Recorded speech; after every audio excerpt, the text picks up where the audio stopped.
मुख्य स्थल तक पहुंचेंगे।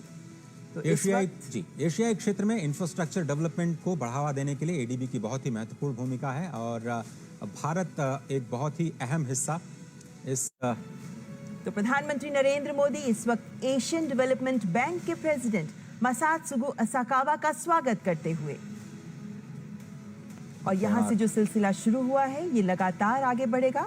फाइनेंशियल स्टेबिलिटी बोर्ड, वित्तीय स्थिरता बोर्ड के अध्यक्ष क्लास नॉट भारत मंडपम में प्रवेश कर चुके हैं। 2021 से ही वे एफएसबी के अध्यक्ष रहे हैं। उन्हें एक लंबा अनुभव रहा है। वे यूरोपियन सेंट्रल बैंक के गवर्निंग काउंसिल के भी सदस्य हैं, जनरल काउंसिल के भी सदस्य हैं और वे आईएमएफ के बोर्ड ऑफ गवर्नर्स के भी सदस्य हैं। प्रधानमंत्री Narendra Modi financial stability board FSB के अध्यक्ष क्लास नॉट का स्वागत करते हुए, और एफएसबी बहुत इंपॉर्टेंट इसलिए क्योंकि आईएमएफ के साथ मिलकर के इन्होंने सिंथेसिस पेपर तैयार किया है। भारत ने जो अपनी प्रेसिडेंसी में क्रिप्टो को रेगुलेशन को लेकर के प्राथमिकता दिखाई, उस पर काफी इंपॉर्टेंट। और इस वक्त अंतर्राष्ट्रीय श्रम संगठन आईएलओ के डायरेक्टर जनरल गिलबर्ट एफ हाउंगबो, जिनका प्रवेश हो चुका है, वे आईएलओ के 11वें डायरेक्टर जनरल हैं और वे पहले अफ्रीका महाद्वीप के नागरिक हैं जिन्हें ये पद मिला है। 2022 से ही वे इस पद पर आसीन हैं।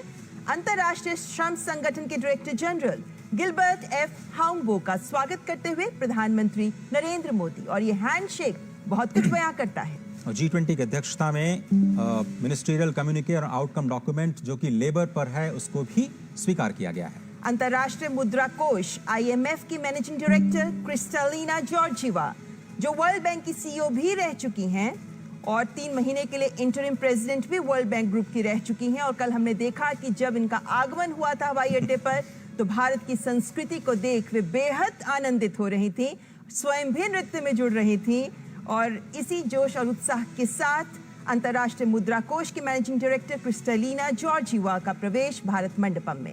अरे बड़ा ही इंपॉर्टेंट स्टेटमेंट इन्होंने दिया कल ही कि इंडिया जो है एक शाइनिंग एग्जांपल है in a world of facing many uncertainties and the robust economic growth is primarily rooted in the significant structural reforms that India have overtaken. प्रधानमंत्री नरेंद्र मोदी आईएमएफ के चीफ का स्वागत करते हुए और आईएमएफ की अध्यक्षता में बहुत सारे मुद्दों पर मंथन हुआ और भारत की प्रेसिडेंसी की जो प्राथमिकताएं हैं आईएमएफ ने खुल करके उनका स्वागत किया और प्रेसिडेंसी को पूरा समर्थन आईएमएफ ने जताया है। आईएमएफ के कई सारे सिंथेसिस पेपर भी G20 लीडर्स की समीक्षा के लिए पहुंच चुके हैं।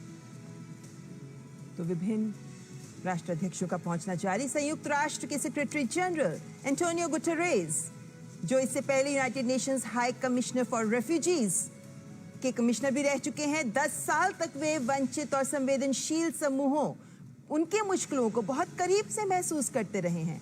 ये ज्ञात रहे कि जब वो कमिश्नर फॉर रेफ्यूजीज थे उस वक्त सीरिया, इराक, सूडान, यमन, इनके विस्थापितों का दर्द भी उन्होंने करीब से देखा है। वे पुर्तगाल के प्रधानमंत्री भी रह चुके हैं और सेक्रेटरी जनरल के तौर पर उन्होंने कई महत्वपूर्ण कार्य किए हैं, कई महत्वपूर्ण शुरुआत की हैं। और G20 की अध्यक्षता के लिहाज से ये समझना जरूरी है कि कल ही उन्होंने बड़ा बयान दिया कि यूनाइटेड नेशंस में भी रिफॉर्म के लिए वो तैयार हैं। यूनाइटेड नेशंस के चीफ के तौर पर ये बड़ा बयान भारत की प्रेसिडेंसी में आना और भारत की प्रेसिडेंसी को समर्थन देना यूनाइटेड नेशंस की तरफ से एक बड़ा बयान। तो प्रधानमंत्री नरेंद्र मोदी इस वक्त सेक्रेटरी जनरल एंटोनियो गुटेरेस का स्वागत करते हुए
प्रेसिडेंट अजय बंगा, जिनका स्वागत किया प्रधानमंत्री नरेंद्र मोदी ने।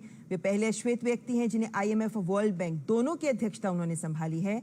और महत्वपूर्ण बात कि उनका बिजनेस वर्ल्ड में भी काफ़ी महत्वपूर्ण अनुभव रहा है, जिसके बाद वे फिलहाल वर्ल्ड बैंक के प्रेसिडेंट और इस वक्त विश्व स्वास्थ्य संगठन WHO के director general doctor Tedros Adhanom Ghebreyesus, पहले डायरेक्टर जनरल जो अफ्रीकन रीजन से WHO के डायरेक्टर जनरल बने। उन्हें मलेरिया पर अनुसंधानकर्ता के रूप में विश्व में पहचाना जाता है और डायरेक्टर जनरल बनने से पहले वे वैश्विक स्वास्थ्य से भी जुड़े रहे हैं। Global fund to fight AIDS, malaria, tuberculosis के भी वे अध्यक्ष रहे हैं। और जिस वक्त कोविड महामारी ने पूरे विश्व को जकड़ लिया था, उस वक्त उनकी अध्यक्षता में WHO ने महत्वपूर्ण कार्य किए और इस स्थिति में विश्व के समक्ष एक महत्वपूर्ण उदाहरण भी प्रस्तुत किया। विश्व स्वास्थ्य संगठन के director general doctor Tedros Adhanom Ghebreyesus. G20 की अध्यक्षता में वन हेल्थ अप्रोच पर एक बड़ा फोकस और WHO की इसमें बहुत ही महत्वपूर्ण भूमिका। वर्किंग ग्रुप की हम बात करें तो भारत की अध्यक्षता में global initiative on digital health, इसको अडॉप्ट किया गया है। वो लीडर्स के समिट के दौरान उसे रखा जाएगा और अगर उसको समर्थन मिलता है तो ये विश्व के स्वास्थ्य को और ज़्यादा समावेशी बनाने के लिए, और ज़्यादा एक्सेसिबल बनाने के लिए, और ज़्यादा अफोर्डेबल बनाने के लिए बहुत बड़े मील का पत्थर साबित होगा। प्रधानमंत्री नरेंद्र मोदी WHO के director general doctor Tedros Adhanom Ghebreyesus का स्वागत करते हुए।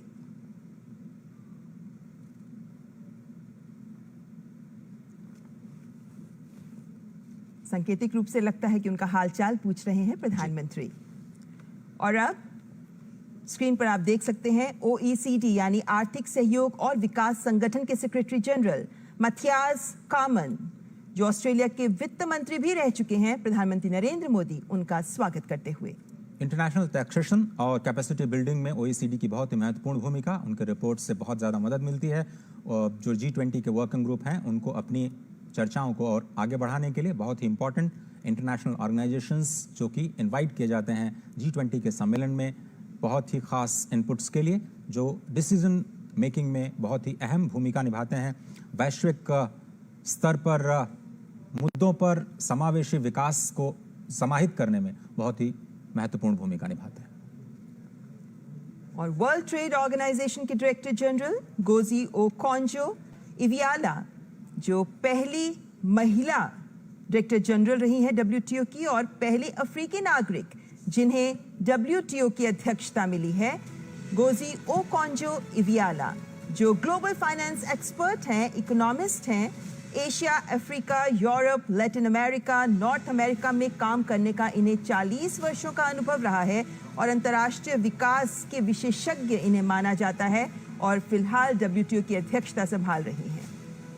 21वीं सदी के लिए WTO को तैयार करना, WTO में रिफॉर्म, इसकी लगातार बात करता रहा है भारत। और प्रधानमंत्री मोदी ने भी स्पष्ट तौर पर WTO में रिफॉर्म्स की वकालत की और ट्रेड एंड इन्वेस्टमेंट की वर्किंग ग्रुप में WTO मिनिस्ट्रियल मीटिंग में भारत इस मुद्दे पर लगातार बात करता रहा है कि विकासशील देशों को, ग्लोबल साउथ की आवाज़ को WTO में और ज़्यादा तरजीह दी जानी चाहिए। मार्केट एक्सेस में जो विकसित देश हैं, विकासशील देशों की मदद करें। प्रधानमंत्री नरेंद्र मोदी गोजी ओकोंजो-इवियाला WTO के डायरेक्टर जनरल का स्वागत करते हुए।